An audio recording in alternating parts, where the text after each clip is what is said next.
ഒന്നിനെക്കുറിച്ചും ആകുലരാകേണ്ട. പ്രാർത്ഥനയിലൂടെയും അപേക്ഷയിലൂടെയും കൃതജ്ഞതാസ്തോത്രങ്ങളോടെ നിങ്ങളുടെ യാചനകൾ ദൈവസന്നിധിയിൽ അർപ്പിക്കുവിൻ. ഫിലിപ്പിയർക്ക് എഴുതിയ ലേഖനത്തിലൂടെ ഈശോ ഇന്ന് നമ്മോട് പറയുന്നത് ആകുലത വേണ്ട എന്നാണ്.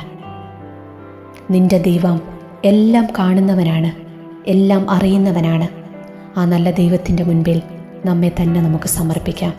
ദൈവത്തിനെല്ലാം സാധ്യമാണ്. ഒരു നിമിഷം ജീവിതത്തിൻ്റെ പിന്നാമ്പുറങ്ങളിലേക്ക് ഒന്ന് തിരിഞ്ഞു നോക്കിക്കേ. ഈശോ ഇന്ന് നിന്നോട് ചോദിക്കുകയാ, മകനെ മകളെ, ഒത്തിരി പ്രശ്നങ്ങളെയും പ്രതിസന്ധികളെയും അതിജീവിച്ചല്ലേ നീ ഇവിടം വരെ എത്തിയത്? എന്നിട്ടാണോ ഈ നിസ്സാര കാര്യത്തിൻ്റെ മുന്നിൽ നീ ഇങ്ങനെ തളർന്നിരിക്കുന്നത്? അത് നിന്റെ ദൈവത്തിലുള്ള വിശ്വാസരാഹിത്യം ഒന്നുകൊണ്ട് മാത്രമാണ്. പഴയ നിയമത്തിലേക്ക് തിരിഞ്ഞു നോക്കുമ്പോൾ 40 വർഷം കാടും മേടും കടലും കരയും മലയും മരുഭൂമിയും ഒക്കെ കടന്നു പോകുന്ന ഇസ്രായേൽ ജനം അവസാനം ജോർദാൻ നദിയുടെ കരയിലെത്തിയപ്പോൾ തളർന്നുപോയി. അവർക്ക് ദൈവത്തിലുള്ള വിശ്വാസത്തിൽ മങ്ങലേറ്റു. അവർ അല്പം കൂടി ക്ഷമ കാണിച്ചിരുന്നെങ്കിൽ അത്രയും പെട്ടെന്ന് അവർ വാഗ്ദത്ത ഭൂമി സ്വന്തമാക്കുമായിരുന്നു. എന്നാൽ അവരുടെ ആ വിശ്വാസരാഹിത്യം അത് പിന്നെയും വൈകിപ്പിച്ചു. ആകയാൽ ഇതുവരെ ക്ഷമിച്ചു നിന്ന നീ ഈ അവസാന നിമിഷം വിശ്വാസം കൈവിട്ടാൽ നിനക്ക് ലഭിക്കാനിരിക്കുന്ന അനുഗ്രഹം പിന്നെയും നീണ്ടുപോകും. അതുകൊണ്ട് കർത്താവിൻ്റെ സമയത്തിനായി ക്ഷമയോടെ കാത്തിരിക്കാനുള്ള കൃപയ്ക്കായി ഈ സമയം നമുക്ക് പ്രാർത്ഥിക്കാം. നമ്മുടെ വിശ്വാസത്തെ കൂടുതൽ ബലപ്പെടുത്തണമേ എന്ന് ദൈവത്തോട് പ്രാർത്ഥിക്കാം. ഈശോയെ, എൻ്റെ സങ്കടങ്ങളിലും പ്രതിസന്ധികളിലും തളരാതെ എന്നെ താങ്ങണമേ. അങ്ങയുടെ കരുണയാൽ എൻ്റെ ജീവിതത്തിൽ വലിയൊരു മാറ്റം വരുത്തണമേ. കർത്താവേ, ജീവിതത്തിലെ എല്ലാ കഷ്ടപ്പാടുകളിലും എനിക്ക് തുണയായിരിക്കണമേ. പ്രാർത്ഥനയ്ക്ക് ഉത്തരം വൈകുമ്പോൾ ഈശോയെ കുറ്റപ്പെടുത്തുന്നവരാകാതെ കൂടുതൽ തീക്ഷ്ണതയോടെ പ്രാർത്ഥിക്കാനുള്ള അഭിഷേകം ഞങ്ങൾക്ക് ഓരോരുത്തർക്കും നൽകണമേ. പരിശുദ്ധാത്മാവിനാൽ ഞങ്ങളെ നിറച്ച് അഭിഷേകം ചെയ്യണമേ. ദൈവസ്നേഹത്താൽ നിറയ്ക്കണമേ. ഇന്നിൻ്റെ ഞങ്ങളുടെ എല്ലാ പ്രവർത്തനങ്ങളിലും ആവശ്യങ്ങളിലും തമ്പുരാനെ അങ്ങേ കരം ഞങ്ങളെ നയിക്കട്ടെ. ഞങ്ങളുടെ പ്രാർത്ഥനകൾ കേട്ട് ഇന്നൊരത്ഭുതം ഞങ്ങളിൽ ചൊരിയണമേ. ആമേൻ.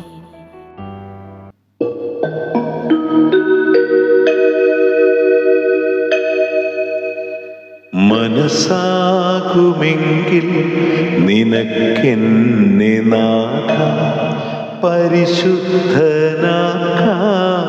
കഴിയുമല്ലോ.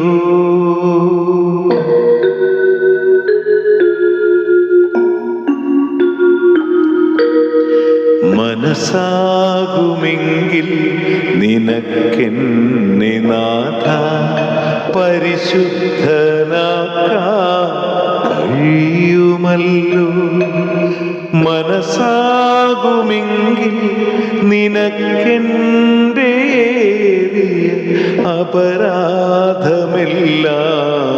പൊറുക്കുവാനും.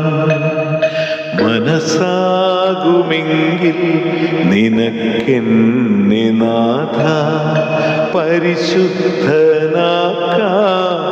കഴിയുമല്ലോ.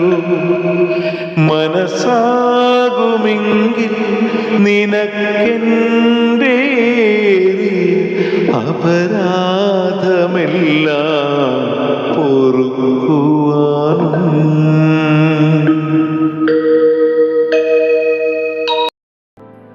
പ്രിയമുള്ളവരെ, ഈ പ്രഭാതത്തിൽ ഉണർന്ന് ദൈവസന്നിധിയിലായിരുന്നു കൊണ്ട് നമ്മൾ പ്രാർത്ഥിക്കുമ്പോൾ ഒരു കാര്യം ഞാൻ ഓർമ്മിപ്പിക്കട്ടെ. നമ്മിലേറെ പേരും കഷ്ടതകൾക്ക് മുമ്പിൽ പതറിപ്പോകുന്നവരാണ്. പലരുടെയും കമൻറ്റുകൾ വായിക്കുമ്പോൾ ഞാൻ ഓർത്തിട്ടുണ്ട്, എത്രമാത്രം നിരാശയിലൂടെയാണ് പലരും കടന്നു പോകുന്നത്. പ്രാർത്ഥനയ്ക്ക് ഉത്തരം കിട്ടാതെ വരുമ്പോൾ പെട്ടെന്ന് മനസ്സ് തകർന്നു പോകുന്നു. ഓരോ കഷ്ടപ്പാടും വരുമ്പോൾ ദൈവം നമ്മെ കൈവിട്ടതുപോലെ തോന്നും, അല്ലെങ്കിൽ ദൈവശിക്ഷയാണെന്ന്. എന്തുകൊണ്ടിങ്ങനെ സംഭവിച്ചുവെന്നതിന് നമുക്ക് ഉത്തരം കിട്ടാറില്ല പലപ്പോഴും. കാരണം നമ്മൾ നന്നായി പ്രാർത്ഥിക്കുന്നവരാണ്, നല്ല ജീവിതം നയിക്കുന്നവരാണ്, ആത്മീയമായി മെച്ചപ്പെട്ടവരാണ്, മറ്റുള്ളവരെ സഹായിക്കുന്നവരാണ്. പക്ഷേ നമുക്ക് കഷ്ടതകൾ കൂടെ കൂടെ വരുന്നു, അല്ലെങ്കിൽ ഒന്നൊഴിയുമ്പോൾ മറ്റൊന്ന് എന്ന വിധത്തിൽ തിരമാലകൾ പോലെ അവ ജീവിതത്തിലേക്ക് അടിച്ചു കയറുന്നു.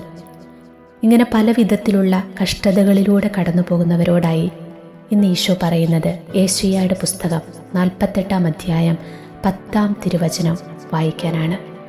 വചനം ഇങ്ങനെയാ: ഞാൻ നിന്നെ ശുദ്ധീകരിച്ചു, എന്നാൽ വെള്ളി പോലെയല്ല, കഷ്ടതയുടെ ചൂളയിൽ നിന്നെ ഞാൻ ശോധന ചെയ്തു. നമുക്കൊന്നുകൂടെ വചനം ഒന്ന് ഏറ്റു പറയാം.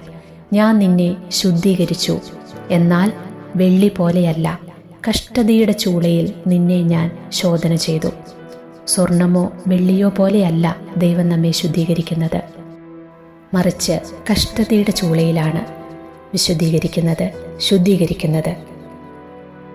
ദൈവം നമ്മെ സ്വന്തമാക്കാൻ വേണ്ടിയാണ്.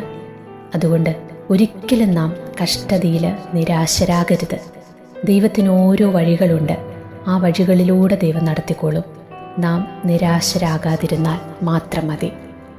ഇന്നൊരുപാട് കഷ്ടതയിലൂടെ നീ കടന്നു പോകുന്നുണ്ടെങ്കിൽ ഈ വചനം ഒന്ന് പല ആവർത്തി ഒന്ന് ഏറ്റുപറഞ്ഞ് അഭിഷേകം പ്രാപിച്ചേ.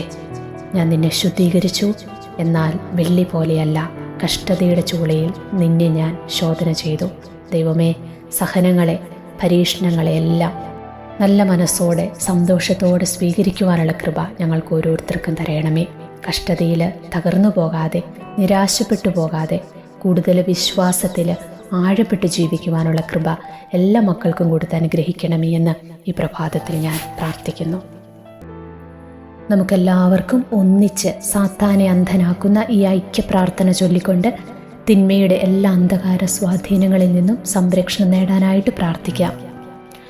ആരാധ്യനായ എൻ്റെ ഈശോയെ, നമ്മുടെ പാദങ്ങൾ ഒരുമിച്ച് സഞ്ചരിക്കട്ടെ, നമ്മുടെ കരങ്ങൾ ഒരുമിച്ച് ശേഖരിക്കട്ടെ, നമ്മുടെ ഹൃദയങ്ങൾ ഒരുമിച്ച് സ്പന്ദിക്കട്ടെ, നമ്മുടെ ആത്മാക്കൾ ഒരുമയിലായിരിക്കട്ടെ, നമ്മുടെ ചിന്തകൾ ഒന്നായി തീരട്ടെ, നമ്മുടെ കാതുകൾ നിശബ്ദതയിൽ ഒരുമിച്ച് ശ്രവിക്കട്ടെ, നമ്മുടെ നോട്ടങ്ങൾ അഗാധമായി പരസ്പരം ചൂഴ്ന്നിറങ്ങട്ടെ, നിത്യപിതാവിൽ നിന്ന് കരുണ നേടുവാൻ നമ്മുടെ അധരങ്ങൾ ഒരുമിച്ച് പ്രാർത്ഥിക്കട്ടെ. ഒരിക്കൽ കൂടി ഏറ്റുപറഞ്ഞ് പ്രാർത്ഥിക്കാം.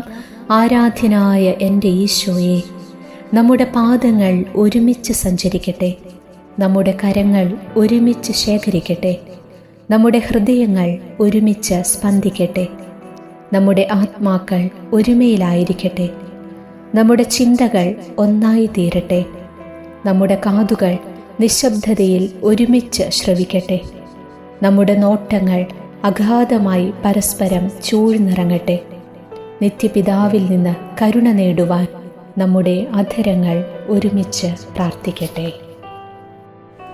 സ്വർഗരാജ്യം വിട്ടു നീ ഇറങ്ങി വന്നു മന്നയായി, പൂർവികർക്കാശ്വാസമേകാനായി. സ്വർഗരാജ്യം വിട്ടു നീ ഇറങ്ങി വന്നു മന്നയായി, പൂർവികർക്കാശ്വാസമേകാനായി. ഇന്നു പങ്കിലമായൊരൻ ഋതു നിർമ്മലമാക്കുവാൻ എൻ്റെ നാവിൽ അലിഞ്ഞു നീയൻ ജീവനായിടൂ. പാപം നീക്കി എന്നെ നിന്റെ നൂതന സൃഷ്ടിയാക്കിടൂ. പരമദിവ്യകാരുണ്യമേ, മധുര സ്നേഹപാരമ്യമേ,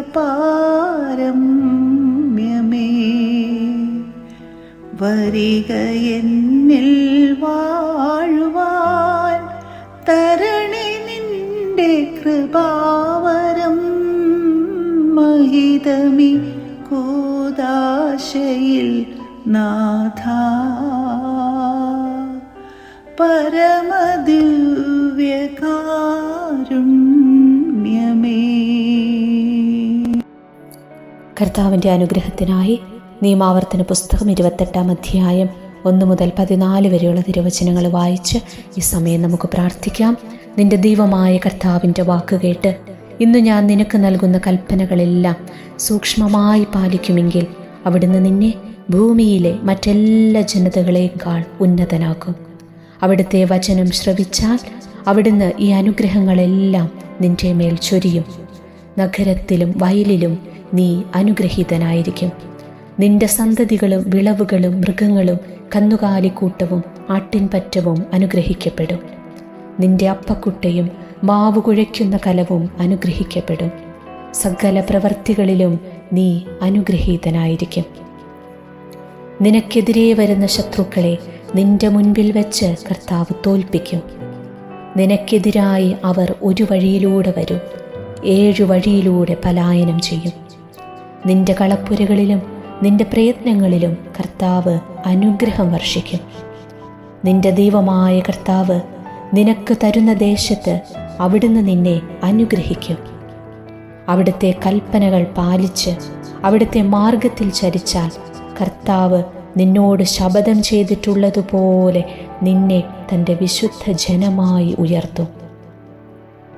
കർത്താവിൻ്റെ നാമം നീ വഹിക്കുന്നത് കാണുമ്പോൾ ലോകത്തിലുള്ള സകല മനുഷ്യരും നിന്നെ ഭയപ്പെടും.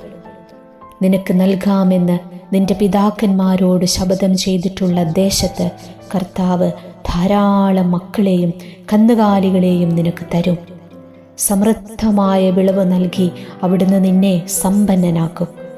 കർത്താവ് തൻ്റെ വിശിഷ്ട ഭണ്ഡാകാരമായ ആകാശം തുറന്ന് നിന്റെ ദേശത്ത് തക്ക സമയത്ത് മഴ പെയ്ച്ച് നിന്റെ എല്ലാ പ്രയത്നങ്ങളെയും അനുഗ്രഹിക്കും.